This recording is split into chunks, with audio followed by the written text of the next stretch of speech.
Hello, and welcome back to my ramblings, which are now shorter, just to spare you the agony of a long video which can undermine my well-intended efforts to make this series as interesting as possible for all of you out there. Thank you to the 98 viewers who watched the first two episodes in this series. I'm really humbled and happy that there's interest in my work. So for now, just grab a cup of coffee or tea or whatever keeps you cozy and warm for this chilly Saturday afternoon. And let's delve into another fascinating criminal trial from the British legal history. 1923, London, Savoy Hotel. An exquisite and opulent place favored by the rich and exotic guests. On July the 9th, an Egyptian prince, Ali Fahmy, and his newly wedded French wife, Marguerite, arrive at the Savoy after a sail around some of the finest resorts in Europe. They are accompanied by Fahmy's private secretary, Said Enani, and Marguerite's maid. But despite all this lavish of a lifestyle, their marriage was unhappy and even violent at times. Marguerite was reportedly an adventuress, while Fahmy demanded obedience in line with his Islamic commitments. The quarrels were really a frequent occurrence in their marriage, but the one from the 10th of July, which is the evening after their arrival at the Savoy, proved to be the fatal quarrel. At about 2:30 a.m., as London was engulfed by a cataclysmic storm and lightning, a murder took place inside the extravagant Savoy. The hotel porter, John Beatty, was wheeling luggage along the corridor where the Fahmys were staying. As he turned the corner to enter the lift, he heard a low whistle and looked back to see Fahmy kneeling, apparently calling to Marguerite's lapdog, which had wandered off when the couple have opened the door to their suite. Immediately afterwards, the hotel porter heard 3 shots fired in quick succession. He then ran back and saw Marguerite throw a handgun to the floor. Police and ambulance attended the scene in the dead of the night, but unfortunately Ali Fahmy died just an hour afterwards. In the morning after, so 11th of July 1923, Marguerite was charged with the murder of her husband, and money being no object, she had the freedom to choose one of the best leading counsel of the times, namely Edward Marshall Hall, King's Counsel, who by then was also knighted, so we refer to him as Sir Edward Marshall Hall, King's Counsel. The charge was straightforward homicide, and if conviction was secured, then Marguerite risked capital punishment. This is where, on the one hand, great advocacy, as we already know that Hall was always striving to create an atmosphere in the court, and on the other hand, the socio-political context of a time can change the course of a trial, and in today's trial it did change the course of it completely. I was telling you about the socio-political context of a time, so let's have a look at it. Just a year before the trial, so 1922, a team of British archaeologists led by Howard Carter have made a sensational discovery of Tutankhamun tombs with all the treasures and gold in the Valley of Kings. Tutmania have subsequently gripped the world with ancient Egyptian motifs such as animal-headed gods appearing on clothing and jewelry, but also influencing heavily the literature and the cinematography of the time. Mixed marriages between an Oriental man and a Western woman were initially portrayed by the press as a fairy tale. We had the real prince and the princess living an opulent lifestyle, but soon the press adopted rather hostile terms to describe this mixed marriage. The East was seen an eccentric and mysterious world where the man was entitled by law to have up to 4 wives, while the West was seen modern, safe, with sound morals territory. Politically speaking as well, Egypt rejected British colonialism in 1922 after a mass uprising forced Britain to grant Egypt a nominal independence. So above all, we had this intensified anti-Eastern feeling just before the trial.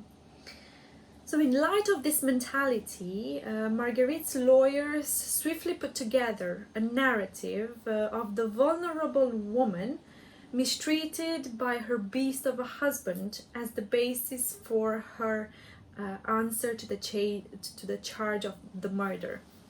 This is of course not a legally recognizable defense, but it still helped to plant some doubt in the mind of the jurors. When she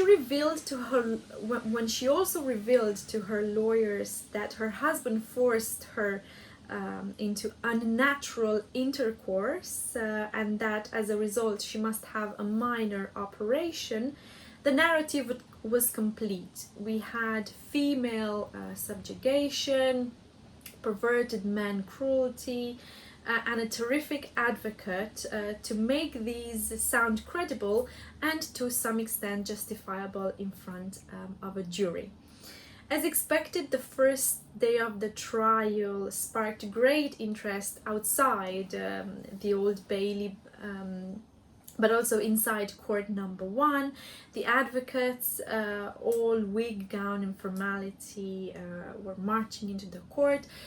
So we had once again Sir Edward Marshall Hall, King's Counsel for the defense, and Percival Clark for the prosecution. It is a surprise to discover that there were 2 women jurors.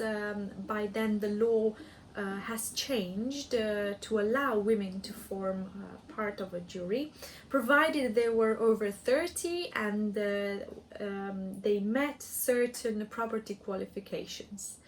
As we already know, for a criminal case, it is always the prosecution who makes the opening speech. Percival's speech was surprisingly uninspiring and very brief. He presented the court with the facts of how the fatal night unfolded and invited into the witness box the first witness for the prosecution, which was Said Enani, Fahmi's secretary. While being sworn in on a Bible, Said Enani was committing to say the truth, the whole truth, nothing but the truth. But Edward Hall noted the inconsistency and rose up to attack, asking Enani if the oath taken on a Bible, on a New Testament more precisely, binds him, given that he is a Muslim.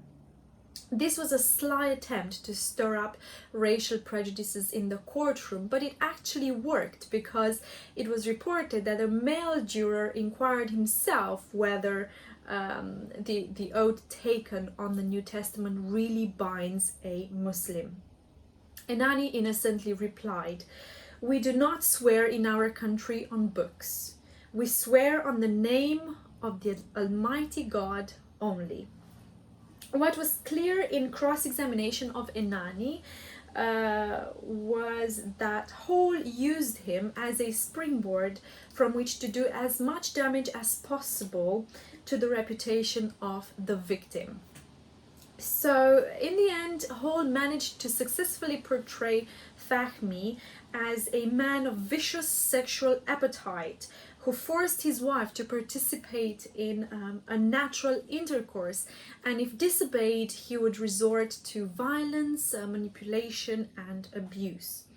With this line of examination, the trap was set, and the jurors were in for more spectacular character assassination. The second witness for the prosecution was a key witness, actually, the hotel porter, John Beatty. While he accurately recalled the facts which were devastating for the defense, Edward Marshall Hall did not engage in the slightest in cross-examination. For the defense, the less time Beatty spent in the witness box, the better. The third witness for the prosecution was Robert Churchill, a firearms expert. He was called to testify to the pull that was required to be exerted on the trigger. Marguerite had initially claimed that she did not know how the pistol worked and that she thought its chambers were empty, having immediately before the fatal shots fired one shot out of the window to her suite. She also insisted that she had not intended to fire any subsequent shots, but just to frighten her husband. The problem with all of that, as the expert noted, was that the pull of the trigger was heavy, and so a person could not fire the pistol without the deliberate application of force. But Marshall Hall challenged this expertise by suggesting that an inexperienced person like Marguerite might have reloaded the weapon, thinking in fact that she was emptying it. To this question or remark, the expert seemed docile, and the fear for the defense was basically over. The final witness was Marguerite's doctor, a rather odd choice for a witness to testify in support of the prosecution. He gave evidence about the consultation he had with Marguerite when she reportedly told him that just before the shooting he brutally handled her and pestered her in their suite. In cross-examination, Hall, of course, seized the advantage to ask once again questions which would portray Fahmy as a man of deviant sexual demands. And with this last witness, the case for the prosecution was all wrapped up. The defense of Marguerite Fahmy was meant to be a combination of accident and self-defense. She had pulled the trigger fearing an assault by her husband, and she had done so believing that the pistol was unloaded. Hall advanced the image of a vulnerable woman at the hands of a brutal man, and the jury fell for that. He continued to build on this narrative by stating that Fahmy demanded a slave-like obedience from his wife, who was followed by valets everywhere she went. What became problematic, however, was whether to call Marguerite a witness for the defense or not. We now know how dangerous it is for the defense to call the accused to testify for themselves. There's the risk of self-incrimination, but in this case there was also a language barrier, as Marguerite spoke very little English, which meant her account would be given in French and later translated or relayed to the court in English. My goodness, would you really trust an interpreter to to accurately translate such facts? I would definitely not. But in spite of all this, Hall decided that Marguerite was going to enter the witness box. Her frail figure deepened the vulnerable image Hall sought to portray, While in the witness box, she relived the domestic abuse, the threats that she would be killed if she ever sought to divorce Fahmy, but most resounding of all, the unnatural sexual practices which have also left her ill. Marguerite's story was rich in exotic details that it seemed to have quite a literary quality to it. To all these, she said, "I always hoped he will change. Every time I threatened to leave, he cried and promised to alter." Then she came to the fatal night. She recounted the altercation that they had and how she grabbed the pistol in fear for her life. She then fired 3 shots without looking. Her account of the shooting was incoherent and inconsistent with the porters, but ultimately she emerged as the victim of a cruel and brutal husband.